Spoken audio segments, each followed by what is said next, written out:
ڈال کے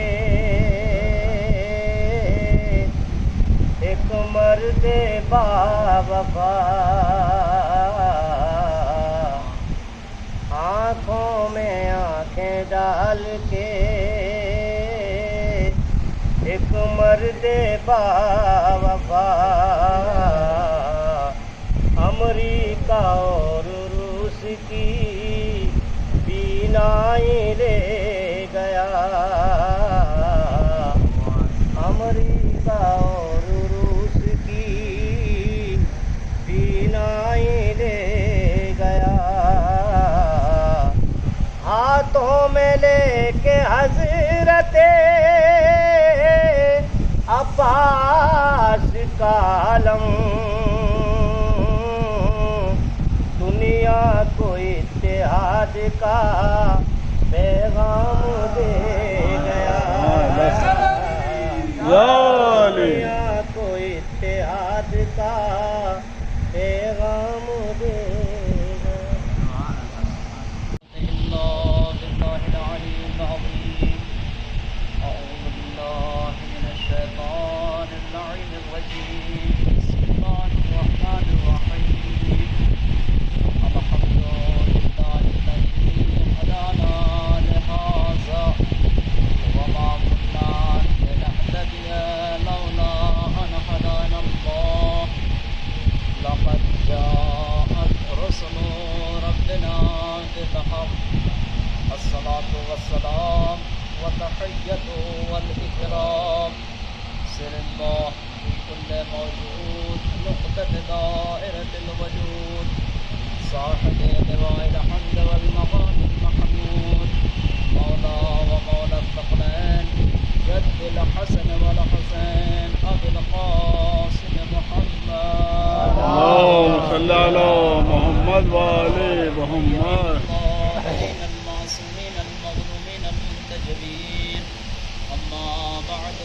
وقد قال الله تبارك وتعالى وقوله الحق في القرآن الكريم بسم الله الرحمن الرحيم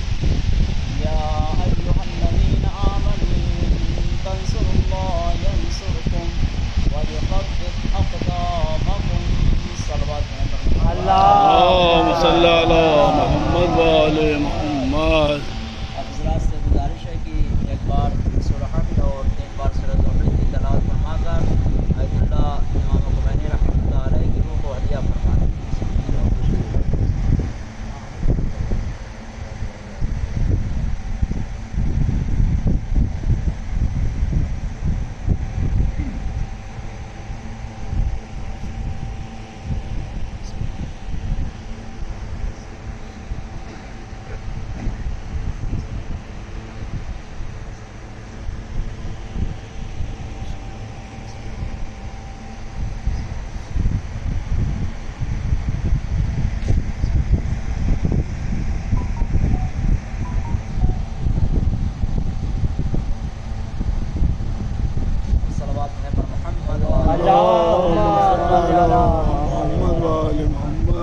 جیسا کہ آپ حضرات مستحضر ہیں کہ 3 جون آیت اللہ امام خمینی رحمۃ اللہ علیہ کی وفات کی تاریخ ہے اور 4 جون جو ہے آیت اللہ امام خمینی رحمۃ اللہ علیہ کی تدفین کا دن ہے یعنی آج کے دن تدفین ہوئی تھی اور دنیا کا سب سے عظیم جنازہ جو تھا امام خمینی کا جنازہ تھا یعنی جس کی تاریخ میں یہ ملتا ہے کہ 1 کروڑ سے زیادہ کی تعداد امام خمینی کے جنازے میں شرکت کر رہی تھی یہ ایک بھی پروردگار عالم کی طرف سے ایک تحفہ و ہدیہ ہے کہ ایک بندہ مومن کہ جہاں پر اگر کہیں ہزاروں لاکھوں مجمع جمع ہو جاتا ہے تو وہاں پر قدم رکھنے کی جگہ نہیں ہوتی ہے لیکن ایک ایسا جنازہ ایک ایسی میت کہ جس میں کروڑوں 1 کروڑ سے زیادہ افراد شرکت کر رہے تھے اور دوسرا جنازہ یا یوں کہہ لیں دوسرا جنازہ ان کے شاگرد کا جنازہ کہ جو ان کے بھی ریکارڈ کو توڑ دیا یعنی جناب حضرت قاسم سلیمانی، یعنی جن کے جنازے میں امام خمینی سے زیادہ لوگوں نے شرکت کی، اور دنیا کا تنہا جنازہ جناب قاسم سلیمانی کا ایسا جنازہ ہے کہ جو مرنے کے بعد بھی 14 معصومین کی زیارت کر رہا ہے۔ یعنی جب ان کی شہادت ہو چکی تو تہران سے لے کبھی کربلا زیارت کے لیے جا رہا ہے ان کا جنازہ، کبھی کاظمین جا رہا ہے، کبھی سامرہ جا رہا ہے، کبھی مشہد جا رہا ہے، کبھی نجف جا رہا ہے، یعنی ان کے جنازے کو معصومین کی زیارت کرائی گئی ہے۔ اور ہر شہروں میں جہاں جہاں لے کر گئے ہیں تو وہاں کروڑوں افراد، خود ہم نے بھی جناب قاسم سلیمانی کے جنازے میں شرکت کی۔ تو جنازہ آنے والا تھا رات میں، لیکن ہم لوگ دوپہر میں پہنچے تھے، تب بھی ہمارے قدم رکھنے کی جگہ نہیں تھی۔ یعنی اتنا مجمع، اتنی مومنین کی تعداد، یہ تعداد کیوں آ رہی ہے؟ آپ کیا اور ہمارے جنازے میں اتنی تعداد کیوں نہیں آ رہی ہے؟ وہی انسان سوچے، فکر کرے کہ بھائی ایک وہ بھی آپ جیسا انسان ہے، ہم بھی انسان ہیں، لیکن ہمارے جنازے میں یہ تعداد کیوں نہیں ہے؟ ان کے جنازے میں یہ تعداد کیوں ہے؟ کیونکہ عزیزان محترم، ان کا رابطہ صرف انسانوں سے رابطہ نہیں تھا، بلکہ ان کا رابطہ انسانوں کے ساتھ ساتھ پروردگار عالم اور اہل بیت علیہ الصلوۃ والسلام سے تھا۔ بے شک بے شک۔ یہ انسان، یا یوں کہہ لیں کہ فرشتوں کی شکل میں انسان موجود تھے۔ اور عزیزان محترم، امام خمینی دنیا کی ایسی ہستی کا نام ہے، ایسی شخصیت کا نام ہے کہ جنہوں نے دنیا میں انقلاب لانے کے راستے کو بتایا ہے کہ کس طریقے سے دنیا میں انقلاب لایا جاتا ہے۔ یعنی ایران کے انقلاب سے پہلے انقلاب آتے تھے انقلاب، لیکن جو روش، جو طریقہ ایران کے انقلاب کے بعد دنیا میں آیا وہ طریقہ دوسرا تھا۔ اور تمام انقلاب میں اور انقلاب اسلامی ایران میں ایک فرق ہے۔ دنیا میں بہت سارے انقلاب آئے، لیکن ان کی بنیادیں بہت ہی کمزور تھیں، ان کی بنیادوں کو کوئی بھی آ کے ہلا رہا ہے۔ لیکن یہ ایران کا انقلاب ایسا ہے جو امام خمینی نے انقلاب لایا ہے، ان کا انقلاب کی بنیاد ایسی بنیاد ہے کہ دنیا کی سپر پاور طاقتیں 43 سال سے ہلانا چاہ رہی ہیں، مگر اس بنیاد کو کوئی ہلا نہیں پا رہا ہے، کیونکہ ان کی بنیاد جو ہے اہل بیت سے متمسک ہے، ان کی بنیاد جو ہے پروردگار عالم سے اپنے آپ کے رشتے کو جوڑا ہے، ان کی بنیاد جو ہے کربلا سے ان کا رشتہ جڑا ہوا ہے۔ اور جو شخص اپنے آپ کو کربلا سے جوڑ لیتا ہے، جس طریقے سے کربلا والے 1400 سال پہلے ظاہراً شہید ہو چکے لیکن ان کا تذکرہ آج بھی باقی ہے، اسی طریقے سے دنیا میں جو بھی اپنے رشتے کو امام حسین سے، کربلا سے اپنا رشتہ جوڑ لیتا ہے، اس کا رشتہ ہمیشہ کے لیے مضبوط ہو جائے گا۔ ایک صلوات پڑھے بر محمد والے محمد والے محمد۔ اور عزیزان محترم، میں آج زیادہ نہیں پڑھوں گا، 15-20 منٹ بس، اور زحمت تمام کر دوں گا۔ تو ایک صلوات پڑھے بر محمد والے اللہم صلی علی محمد والے محمد۔ عزیزان محترم، یہ ہمارے لیے بہت فخر کی بات ہے کہ ہم نے تو دیکھا نہیں ہے، آپ لوگوں نے شاید ان کا دور، ان کا زمانہ دیکھا ہوگا جو آپ حضرات ہیں، چونکہ جس سن میں ان کی ولادت ہوتی ہے اسی سن میں جس سن میں ان کی وفات ہوتی ہے اس سن میں میری ولادت ہے، تو بہرحال میں تو دیکھا ہی نہیں ہوں۔ آپ لوگوں نے کچھ نہ کچھ دور بہرحال اپنے بزرگوں سے دیکھا ہوگا، سنا ہوگا، دیکھا ہوگا۔ اور عزیزان محترم، آج دنیا میں، جو ہندوستان میں نہیں بلکہ دنیا میں جو تشیع جانی جاتی ہے، جو شیعہ مذہب جانا جاتا ہے، اس میں انقلاب اسلامی ایران کا بہت بڑا کردار ہے۔ اگر انقلاب اسلامی ایران نہیں ہوتا تو آج شاید جس طریقے سے دنیا اہل تشیع کو جانتی ہے، دنیا اہل تشیع کو نہیں جانتی کہ شیعہ ہوتے کیا ہیں۔ جس طریقے سے ہم صرف مسلمانوں کے فہرست میں ہوتے یہ مسلمان ہیں، لیکن تشیع اور شیعہ نہیں جانے جاتے کہ تشیع اور شیعہ بھی کوئی چیز ہے۔ لیکن یہ انقلاب اسلامی ایران نے بتایا کہ دیکھو اسلام تو ہے، لیکن اسلام میں کچھ ایسے لوگ بھی ہیں کہ جن کا رشتہ، جن کا تعلق جو ہے اسلام سے تو ہے ہی، اسلام کے ساتھ ساتھ کربلا سے بھی تعلق ہے، اسلام کے ساتھ ساتھ امام حسین سے بھی تعلق ہے۔ اور عزیزان محترم امام خمینی رحمۃ اللہ علیہ کا تذکرہ اگر ہم یوں کر رہے ہیں تو ایسا نہیں ہے کہ ہمارے لیے ثواب نہیں ہے، بلکہ علماء کا تذکرہ جو ایسے علماء گزرے ہیں ان کا تذکرہ بھی ہمارے لیے باعث برکت و ثواب ہے، کیونکہ پیغمبر اسلام صلی اللہ علیہ وآلہ وسلم اللہم صلی علی محمد وآلِ ارشاد فرماتے ہیں محمد. کہ میری امت کے علماء بنی اسرائیل کے انبیاء سے افضل ہیں۔ ایک حدیث میں یہ بھی آیا ہے کہ بنی اسرائیل کے انبیاء کے مانند ہیں، یعنی علماء بنی اسرائیل کے انبیاء کے مانند ہیں، یعنی جس طریقے سے بنی اسرائیل میں انبیاء گزرے ہیں ان کے جیسے علماء ہیں۔ اگر اس طریقے سے حقیقی علماء کا تذکرہ کیا جا رہا ہے تو اس کا مطلب یہ ہے کہ صرف علماء کا تذکرہ نہیں ہو رہا ہے بلکہ علماء کے ساتھ ساتھ انبیاء کا تذکرہ ہو رہا ہے، بے شک بے شک کیونکہ بے شک. پیغمبر نے فرمایا کہ میرے امت کے علماء بنی اسرائیل کے علماء سے افضل ہیں، بنی اسرائیل کے علماء کے مانند ہیں۔ اور عزیزان محترم امام خمینی آج ہم یوں کہہ رہے ہیں کربلا کا تذکرہ یا اہل بیت کا تذکرہ کرتے ہیں تو چاہنے والے ماننے والے کہتے ہیں کہ وہ تو اہل بیت تھے، ان سے ان کے اعمال کہاں ہمارے اعمال کہاں، یہی تو کہتے ہیں اہل بیت کے اعمال کہاں ہمارے اعمال کہاں، ان کا کردار کہاں ہمارا کردار کہاں۔ لیکن عزیزان محترم اگر کوئی چاہے اہل بیت کے کردار کو اپنانا تو اپنا سکتا ہے، وہ یہ نہیں کہہ سکتا کہ اہل بیت کا کردار کہاں ہمارا کردار کہاں۔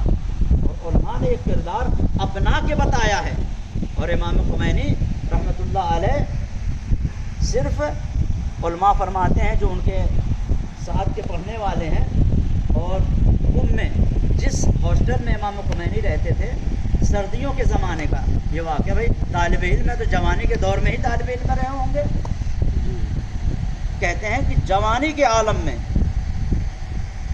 کم کی سردی جو ہے حوض کا پانی برف ہو جاتا ہے کم میں،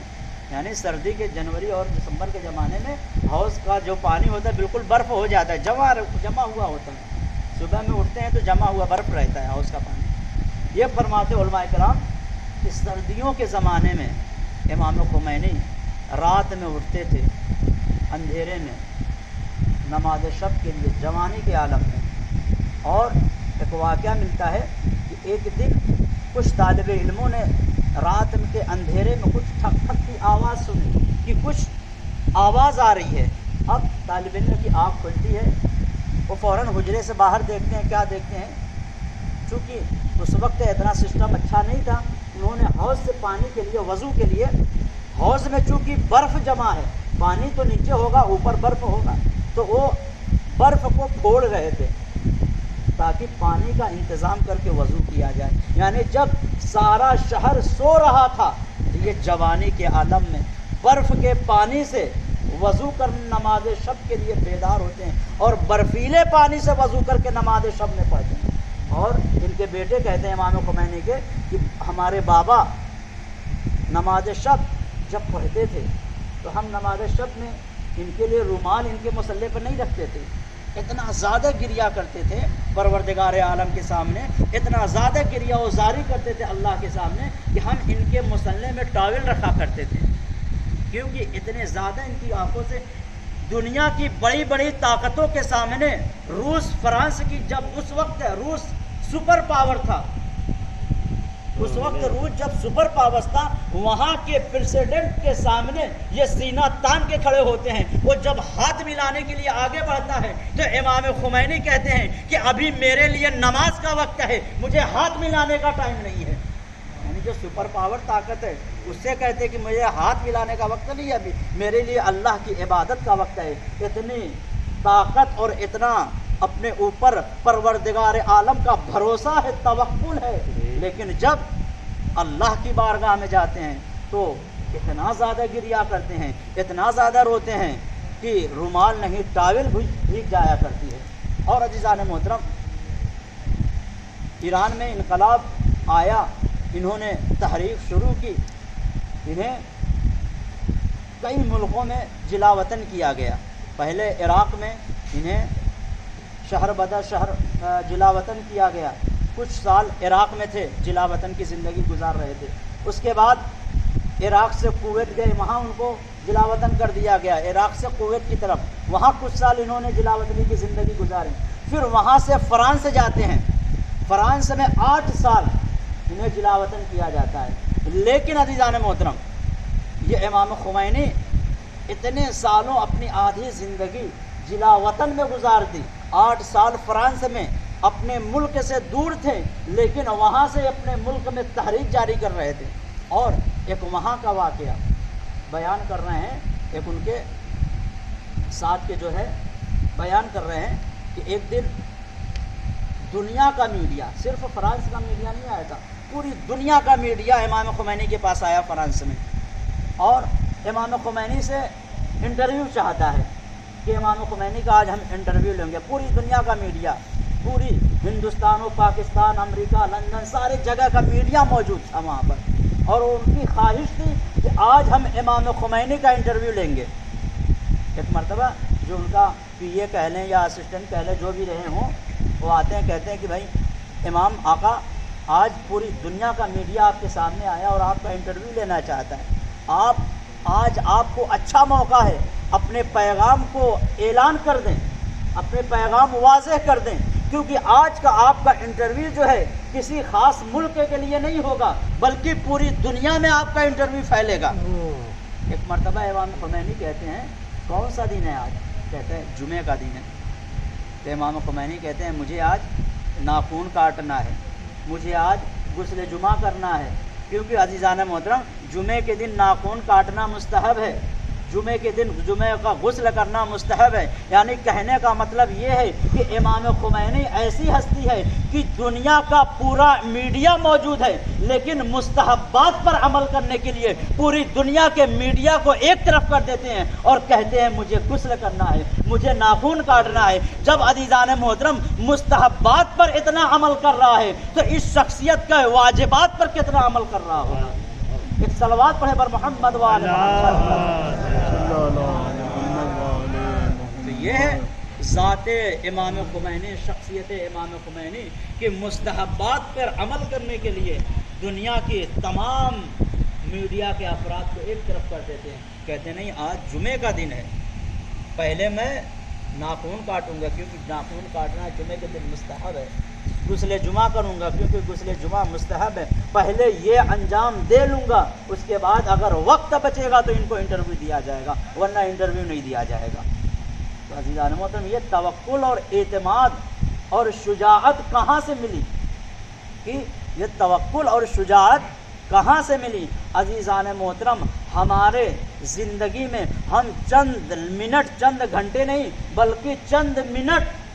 مصلی عبادت پر اپنے آپ کو برداشت نہیں کر سکتے۔ چند گھنٹے کی بات نہیں کر رہا ہوں، چند منٹ کی بات کر رہا ہوں کہ چند منٹ ہم مصلی عبادت پر اپنے آپ کو برداشت نہیں کر سکتے کہ بھائی اگر 2 منٹ زیادہ مصلی عبادت پر بیٹھ جایا جائے تو کوئی مسئلہ نہیں ہوگا، بلکہ پروردگار عالم اس وقت کو اپنے فرشتے نام اعمال میں آپ کے لکھ رہے ہیں۔ تو عزیزان محترم جب ہم 2 منٹ، چند منٹ مصلی عبادت پر اس کے لیے نہیں بیٹھ سکتے ہیں تو ہمارے اندر وہ شجاعت، وہ ولولہ، وہ جوش، وہ جذبہ کہاں سے آئے گا؟ جب ہم چند منٹ نہیں بیٹھ سکتے ہیں تو جذبہ امام خمینی ہمارے اندر کہاں آ جائے گا؟ حوصلہ امام خمینی کہاں آ جائے گا؟ شجاعت امام خمینی کہاں ہمارے اندر آ سکتی ہے؟ عزیزان محترم امام خمینی جوانی کے عالم میں نماز شب کے پابند تھے، جوانی کے عالم میں عبادت الہی میں مصروف رہتے تھے، اور ان کے لیے ملتا ہے کہ اپنی زندگی میں ہم دن بھر میں 10 گھنٹہ 8 گھنٹہ سوتے ہیں، تقریباً 8 گھنٹہ سوتے ہیں تقریباً دوپہر اور رات ملا کے، لیکن 24 گھنٹے میں 3 گھنٹہ 4 گھنٹہ سونے والا شخص، اور باقی ایام عبادت الہی، دینی خدمات، سماجی خدمات اور یہ سارے امور میں انجام دے رہے ہیں، تو پروردگار عالم بھی انہیں ایسی شجاعت، ایسی ہمت عطا کرتا ہے کہ دنیا کی بڑی بڑی طاقتیں ان کے سامنے آ کر جھک جایا کرتی ہیں۔ عزیزان محترم، اور خود امام خمینی کہتے ہیں کہ جو ہم نے آج انقلاب لایا یہ کسی اور کی طاقت سے نہیں لایا، بلکہ اگر کربلا کا تذکرہ ہمارے پیش نظر نہ ہوتا، کربلا کی قربانی ہمارے پیش نظر نہیں ہوتی، تو ہماری یہ بساط نہیں تھی، ہماری یہ اوقات نہیں تھی کہ ہم انقلاب اسلامی کو لا دیں۔ یہ ہمارے اندر کربلا کا جذبہ تھا، ہمارے اندر کربلا کی شجاعت تھی، یہ کربلا کا درس تھا کہ ہم کربلا کے درس کو پڑھ کر اپنے ملک میں انقلاب لائے ہیں۔ تو عزیزان محترم، یہ کربلا ہے کہ جو انسانوں کے ذہنوں کو تبدیل کر سکتا ہے، پوری سماج کو تبدیل کر سکتا ہے۔ ایک صلوات پڑھیں پر محمد وعلی عزیزان محترم، کربلا یقیناً انسانوں کے ذہنوں کو تبدیل کرنے والی ایک درسگاہ ہے کہ جو انسان کربلا سے متمسک ہو گیا، امام حسین سے متمسک ہو گیا، یقیناً اس کی زندگی بھی سنور جاتی ہے، آخرت بھی سنور جاتی ہے۔ ارباب اعضاء، کربلا میں دنیا نے جو بھی حاصل کیا ہے، آج جو بھی جس مقام پر انسان پہنچتا ہے اس میں کہیں نہ کہیں کربلا کا ہاتھ ضرور ہوتا ہے۔ عزیزوں، کربلا میں مظالم کی انتہا نہیں تھی۔ امام حسین پر کربلا میں مظالم ہوئے، امام حسین نے برداشت کیا، لیکن کربلا کے بعد ہی امام کے اصحاب و انصار، امام کی گھر کی خواتین پر مظالم ڈھائے جا رہے ہیں۔ ارباب اعضاء، ایک مرتبہ شب غریبہ آتی ہے، جناب زینب تڑپتی ہے، کہتی کہ بھیا نے مجھے امانت دے کر گئے ہیں، ذرا سکینہ کو تو دیکھیں کیا میرے بھیا کی امانت محفوظ ہے۔ ایک مرتبہ جناب زینب خیمے میں آتی ہیں، بچوں کو شمار کرتی ہیں کہ تمام بچے ہیں یا نہیں، تمام بچوں کو شمار کرتی ہیں، کیا دیکھتے ہیں کہ تمام بچے تو موجود ہیں لیکن حسین کی امانت سکینہ موجود نہیں ہے۔ ایک مرتبہ جناب زینب تڑپ جاتی ہیں کہ بھیا نے مجھے امانت کے طور پر سکینہ کو حوالے کیا تھا، میرے بھیا کی امانت موجود نہیں ہے۔ جناب زینب سکینہ کو تلاش کرتے کرتے میدان میں پہنچتی ہے، مقتل میں پہنچتی ہیں، سکینہ کو تلاش کرتی ہیں، آواز دیتی ہیں سکینہ، سکینہ کہاں ہو، سکینہ کہاں ہو، آ جاؤ۔ عزادارو تلاش کرتے کرتے جناب زینب دریا کے کنارے پہنچتی ہیں، کیا دیکھتی ہیں کہ سکینہ سو نظر نہیں آ رہی ہے، لیکن ہاں ایک گھوڑ سوار ہے کہ جو اپنے گھوڑے کو دریا میں پانی پلا رہا ہے، اس شخص کے پاس جاتی ہیں۔ ایک مرتبہ جناب زینب کہتی ہے، اے بھائی تو اس بیابان میں،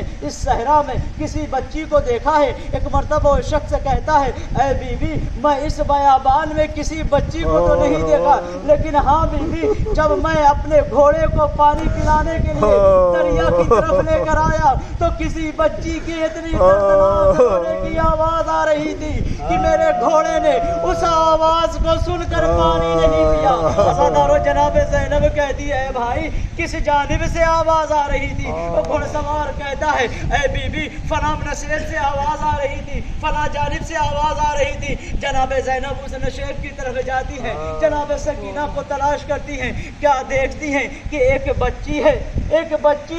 ایک بے سر لاشے سے لپٹی ہوئی گریا کر رہی ہے۔ جناب زینب قریب پہنچتی ہے، کیا دیکھتی ہے کہ سکینہ ہے کہ لاشے بے سر سے لپٹی ہوئی گریا کر رہی ہے۔ ایک مرتبہ سکینہ کو اٹھاتی ہے، کہتی ہے، اے بیٹی سکینہ کس کے لاشے پہ گریا کر رہی ہو، کس کے لاشے پہ گریا کر رہی ہو؟ جناب سکینہ کہتی ہے، اے پھوپھی اماں آپ نے پہچانا نہیں، یہ میرے بابا کا لاشا ہے۔ جناب زینب کہتی ہے، بیٹی لاشے کو تو دو طریقوں سے پہچانا جاتا، ارباب اعضاء لاشے کو تو دو طریقوں سے پہچانا جاتا ہے، یا تو لاش پر لباس ہو تو اس کے لباس سے پہچانیں گے، اے بیٹی یا تو لاش پر اس کا سر ہو اس کے سر سے پہچانیں گے۔ اے بیٹی اس لاش پہ تو نہ لباس ہے نہ اس لباس پہ سر ہے، تم نے کیسے پہچانا کہ یہ تمہارے بابا کا لاشا ہے؟ جناب سکینہ کہتی ہے، اے پھوپھی اماں